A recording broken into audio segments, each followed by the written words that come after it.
aujourd'hui on se retrouve pour une nouvelle vidéo sur ma chaîne.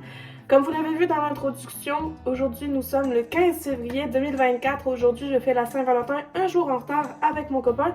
Puis de fait, on va se préparer pour la Saint-Valentin, se motiver un petit peu. Forcément se laver parce que vous voyez que je suis encore en pyjama, se maquiller, s'habiller forcément. Puis en même temps qu'on va parler de tout ça, on va aussi faire le storytelling de comment je suis arrivée ici au Québec. Fait que je vais me laver, hors cam, bien évidemment. Puis après ça, on va pouvoir faire un espèce de chit-chat make-up ou de story time.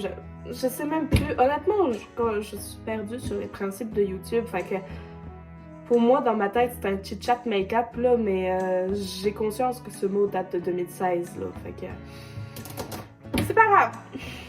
Ça y est, je me suis lavée, j'ai fini de prendre mon bain, je me suis habillée. Puis on va passer à coiffure puis au maquillage.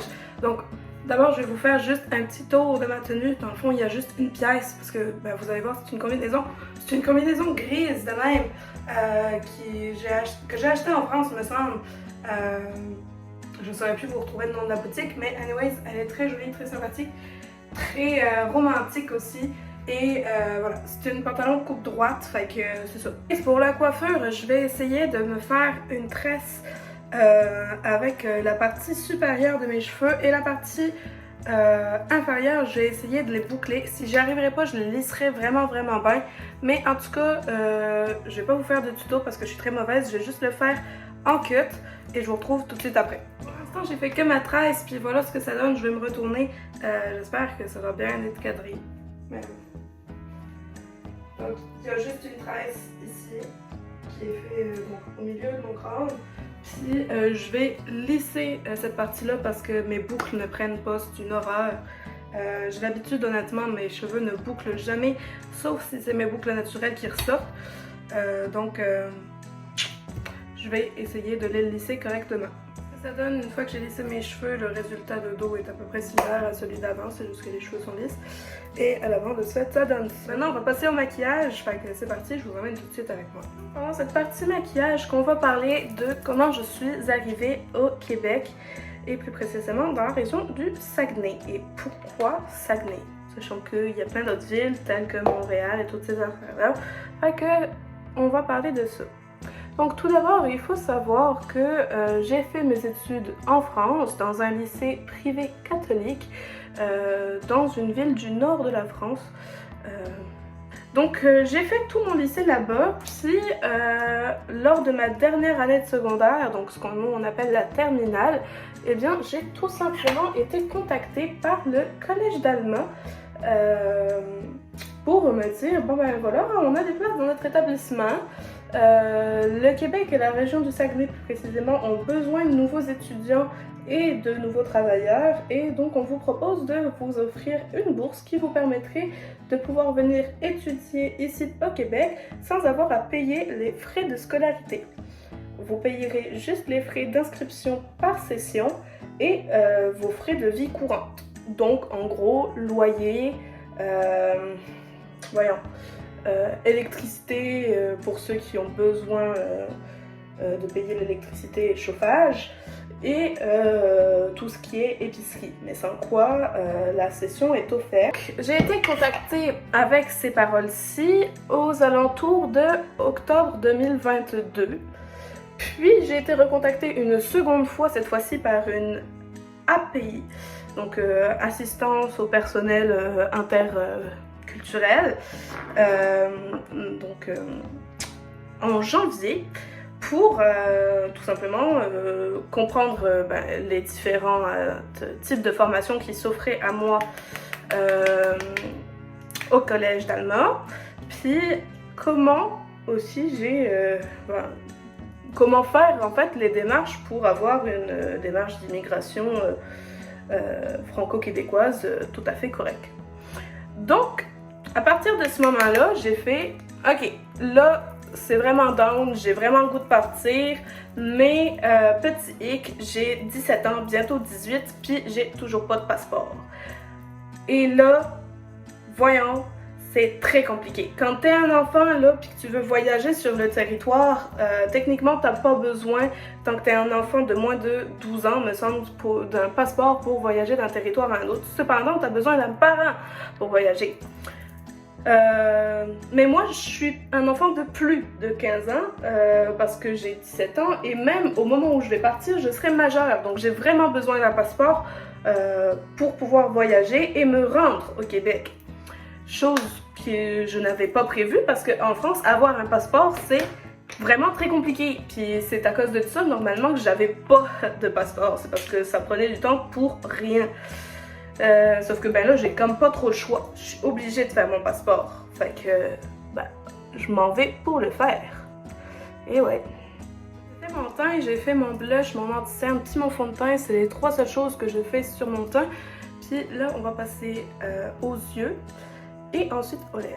Mais donc, revenons-en à nos moutons. J'ai dû faire un passeport. Et un passeport, ça coûte pas grand-chose en France. Pour tout vous dire, le premier est complètement gratuit. Je refais mon correcting au niveau de mon nez, excusez-moi. Ouais, le premier passeport est gratuit, cependant ça prend énormément de temps de faire un passeport, sachant que quand tu es adulte, ça peut prendre entre 1 mois, qui est le temps minimum, et 6 mois. Autant vous dire que j'avais pas 6 mois à perdre pour faire mon passeport, sachant que ma rentrée était en août, puis qu'on était déjà rendu au mois de février. Donc, raté. Si j'avais mon passeport que en août, j'aurais jamais pu faire mes démarches. Finalement, grâce au ciel, pour moi, tout se passe bien. Je reçois mon passeport en avril 2023. Je peux faire donc mes procédures d'immigration. Chose que je n'avais pas calculée, ça prend du temps aussi. Donc je me retrouve à faire des procédures d'immigration en même temps que de passer mes examens. Puis là, c'était un peu la catastrophe. Je vais pas vous mentir, j'étais un peu en panique totale parce que j'avais beaucoup trop d'affaires à régler. Mais en même temps, vous allez peut-être me dire, mais oui, mais pourquoi tes parents t'ont pas aidé? Mes parents ont très bien fait de ne pas tant m'aider que ça parce que si je voulais me débrouiller et vivre toute seule dans un autre pays, il fallait que je sache faire de l'administration, chose que je n'avais jamais faite auparavant. Fait que faire mes démarches d'immigration toute seule, ça m'a beaucoup aidé pour faire mes premiers pas dans le monde de la finance et de la paperasse, quoi. Mais à part de ça, à part du fait que justement je dois faire mes papiers d'immigration, ben finalement j'ai des examens à passer. Puis si je les réussis pas, ben ça sert à rien que j'aille étudier dans un autre pays. Fait qu'en plus de ça, je me rajoute aussi le stress de réussir mes examens français. Que j'ai fait, hein, j'ai réussi, j'ai eu, je ne me souviens plus quelle note, mais il me semble que j'ai eu autour de 13, ce qui est l'équivalent de 73%. J'ai passé mon examen, puis j'ai réussi aussi à avoir mes démarches d'immigration finalement. Chose que je ne pensais même pas pouvoir faire dans les temps, mais finalement oui, j'ai réussi. J'ai reçu mes derniers papiers pour mes démarches d'immigration, il me semble en fin juillet, et je devais partir le 8 août. Il y avait très peu de délai, sachant que mes démarches d'immigration m'ont servi à pouvoir contacter des propriétaires d'appartements que j'ai pas trouvé. Fait que je me suis retrouvée dans un logement étudiant, bref, je vous raconte ça un peu plus tard. Si on arrive au 8 août, malheureusement j'ai pas d'appartement à moi, donc je me retrouve obligée d'aller dans un espèce de logement étudiant, une espèce d'internat qui se trouve à environ 30 minutes en voiture de mon collège. Donc pour le transport, c'est vraiment compliqué parce que à pied, ça fait 3 heures de route à pied. Fait que c'est vraiment loin, c'est très très tannant à faire comme route. Donc, bah, je me démerde quoi. À partir de là, ma rentrée scolaire va arriver le 21 août. Et je suis toujours dans ce même internat, mais en parallèle, je me cherche un logement parce que je commence à être vraiment tannée de l'ambiance qu'il y a dans ce logement-là. Les chambres sont vraiment petites, le matériel est pas idéal, les matelas notamment sont vraiment insupportables. Puis j'ai pas nécessairement les moyens de rester là-bas une année complète avec la navette qui pourrait seulement me transporter, sachant que le loyer est quand même pas mal cher, puis c'est vraiment pas classe, là, tu sais. En plus, les cuisines sont genre au sous-sol, fait que je dois descendre 3 étages pour pouvoir aller faire à manger. Je suis toute seule dans un grand bâtiment qui est censé atteindre presque les 1600 étudiants. C'est grand et spacieux, vide. J'aime pas ça. Je me sens toute seule, fait que je cherche des appartements, des logements qui pourront m'accueillir à un coût un peu moindre par rapport à celui plus proche de là où je vais à l'école aussi, surtout. Donc au 30 août, 10 jours avant mon emménagement dans mon nouveau logement, puisque, miracle, je trouve une propriétaire qui loue une chambre avec une borne de taxi juste à côté, qui me permet donc d'aller à mon collège sans avoir à avoir de char ou à marcher pendant 3 heures, et surtout à un prix largement raisonnable par rapport à ce qui est proposé, sachant que j'ai tout ce que je veux à ma disposition. C'est-à-dire que ma propriétaire a un spa, a une piscine, un lac dans son jardin. J'ai le droit d'accéder à tout ça.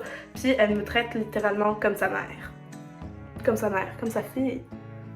Donc vous l'avez compris, mais cette nouvelle propriétaire, c'est la propriétaire chez qui je suis actuellement. Et ma vie se passe très très bien. Et c'est d'ailleurs grâce à cette propriétaire, et notamment à sa fille, que j'ai rencontré... Attendez, faut que je me concentre. Mon copain actuel. Ben oui, parce que le copain actuel que j'ai, c'était un ami à la fille de ma propriétaire. On s'est rencontrés comme ça, sans idée qu'on pourrait se croiser là. Si on s'était pas croisés à cette soirée d'anniversaire, on se serait jamais croisés, tout simplement parce qu'il n'est pas au cégep, je ne travaille pas et je ne connaissais même pas la ville dans laquelle il habite à la base. Fait que j'étais comme, ok, waouh, c'est un signe du destin, là. On nous a fait nous rencontrer et c'est un hasard de fou, mais qui a fonctionné et super rassurant. En tout cas, voilà, j'espère que cette vidéo vous aura plu. Moi, j'ai fini de me maquiller, de me préparer. Je vais attendre bien sagement mon copain devant une vidéo YouTube. Parce que oui, je suis créatrice, mais également consommatrice de vidéos YouTube. Fait que c'est ça. Moi, ma vidéo se termine ici. Je vous fais plein de gros bisous. À la prochaine. Bye!